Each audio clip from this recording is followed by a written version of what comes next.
anything you want to talk about, man? You got the flow, man. It's the first time on. All right. Just let me get your opinion real quick on if you think Broner is going to make 140. I don't think he's gonna make the one. I don't think he's gonna make the weight.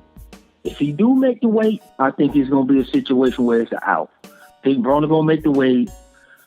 If he makes it, I think he's gonna make it, and then if it's tough or if it's something going on, he's gonna say, well, I drained myself and all that kind of stuff. Because he's going around saying that, hey, I could have been made the weight. I just been playing around. That's what he was saying. But I think, like I said, Broner's supposed to be at 147. I think he's just scared to fight the guy at 147. So he's trying to melt himself down to 140. But Mike Garcia, I like what he did by enforcing that penalty on him. So we're gonna really get to find out the truth. But I don't think he's gonna make the weight healthy. Hey, what's the penalty? Yeah, I don't believe that he's 150 right now neither. He's claiming he's 150, so I figure add about 7 pounds to that. You think he's sitting at 157? Huh? You think he's sitting at that? Yeah, right now. Yeah. Broner's a liar, man. What's the penalty? I ain't heard about that yet. 500,000 per pound. Per pound. Yeah, that's stiff. Yeah. Hey, look, that's a lot of Mikey. Hey, if this shit was the other fight, man, he would have gone to that fight with no purse. I'm gonna tell you something about Mikey Garcia. This is what's gonna make this a tough fight. Mikey not with the antics and fuck shit. Mikey is a guy that set out 2 years because he didn't get what he wanted to get and how he wanted to get it. You think this dude ain't gonna cancel this fight if Broner don't make this fight, or he ain't gonna be like, nope, I want my 500,000? Shit, Broner. I hope Broner's paying attention to that aspect about Mikey Garcia as well. That's what I really hope he is. He should be able to beat him, but I hope he respect Mikey Garcia's mind and don't think this is a joke. Yeah. I think Broner at the tippy top of his game should be able to beat Garcia. Because at the tippy top of his game, though, we're talking about a guy that just got shot at, just got out of jail. Where the fuck's his mind at? No, we don't know. You know what I'm saying? But sometimes people turn stuff like that into motivation. So we have no clue. Broner could come in here looking like shit. Or he could come in here and surprise all of us just because for a minute, you know what I'm saying, he got his shit together. You know what I'm saying? I don't know if you are in an environment where sometimes, like, I've known, like, I got a homeless uncle. I done seen him straight for a little while, and I done seen him terrible for a little while. You know what I mean? So when you catch him good, he cleaned up everything. And then when you catch him bad, he be the dude sitting under the bridge. I mean, I ain't never seen him like with no sign, with a, fucking cup or nothing like that. But I done seen him looking real bad before. So with Broner, he could be definitely, mind way gone on some other shit. Or he could just be having that moment where he's saying, well, let me focus on this because I've been in too much trouble. So let me just focus on this. He might slip back later on, you know what I'm saying? But just for a minute, he might be able to pull it together. That would be great. That would be. But I don't think it's not just that, though, in my opinion, Rollo. I don't think the guy's supposed to be at 140. This is my opinion. I believe that he fears 147. You know what I'm saying? And I know that's crazy to say.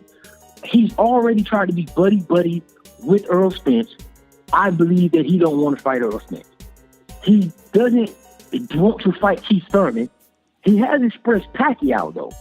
But Pacquiao is also one of those guys who he could fight at 144 and play. Like Pacquiao and him can both play those catchweight games. But as far as being at 147, I've never heard him mention Brooke. I've never, I know he fought Sean Porter, but Sean Porter was at what? 144, correct?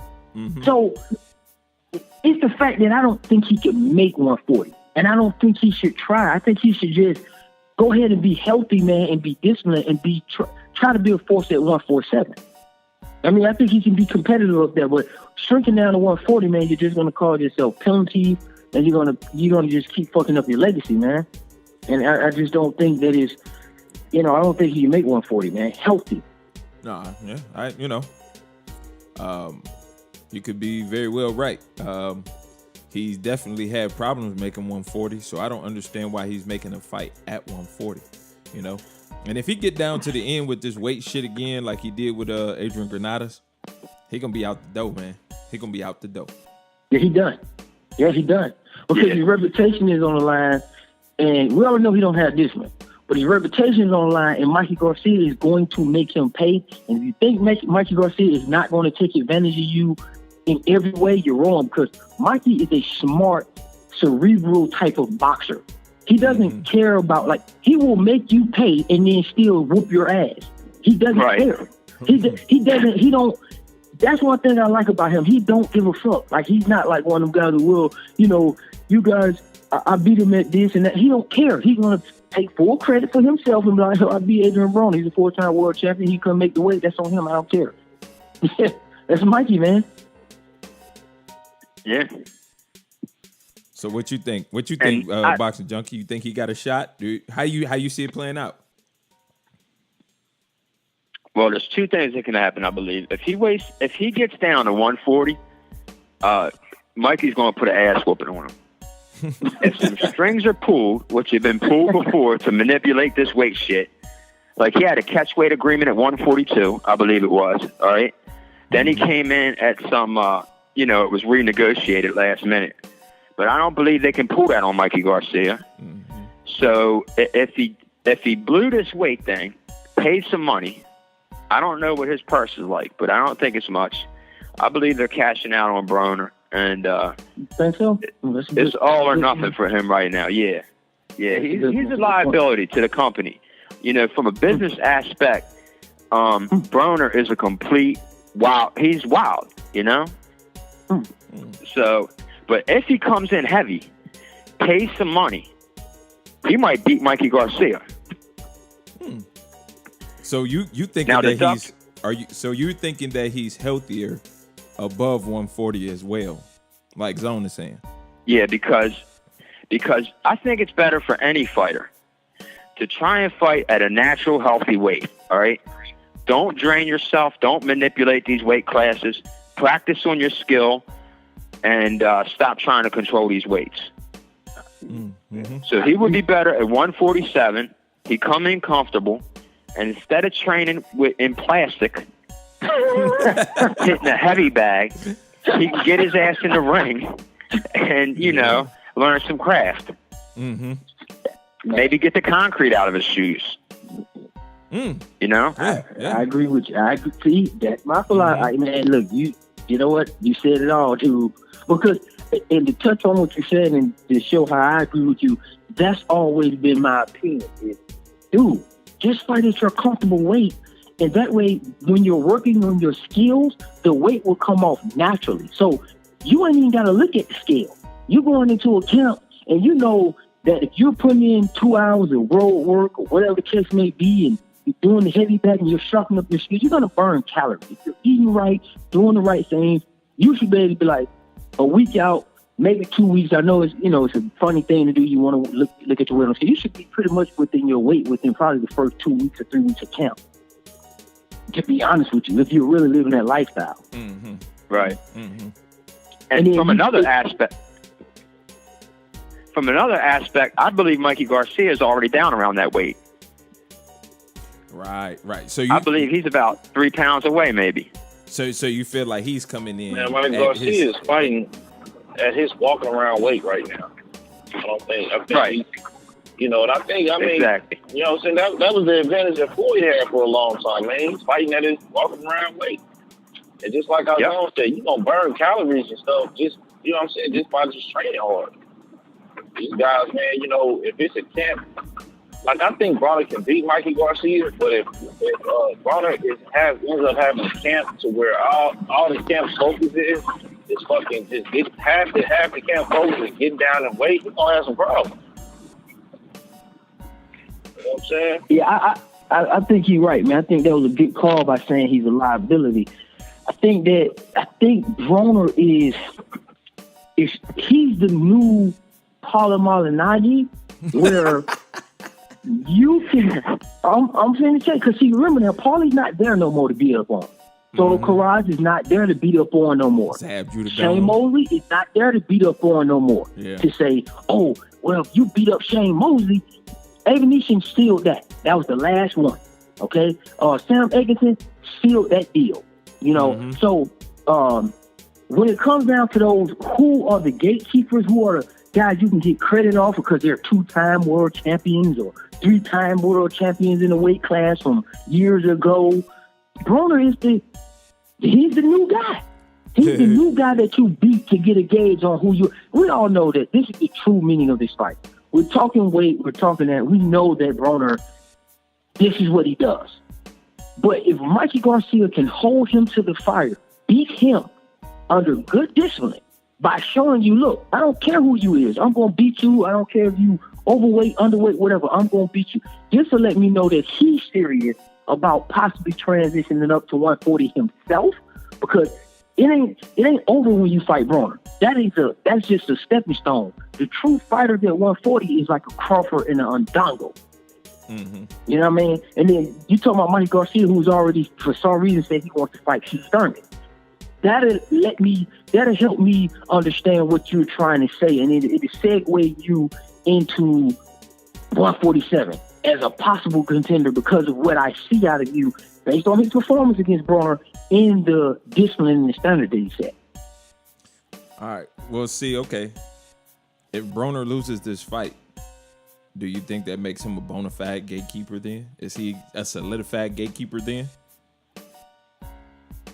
Think he's a solidified gatekeeper now? I mean, this would only be his third L, right?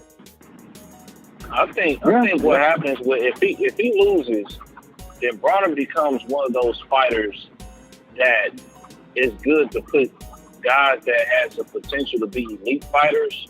You know what I'm saying? He's like the elite fighter, you know what I'm saying, gatekeeper. You know what I mean?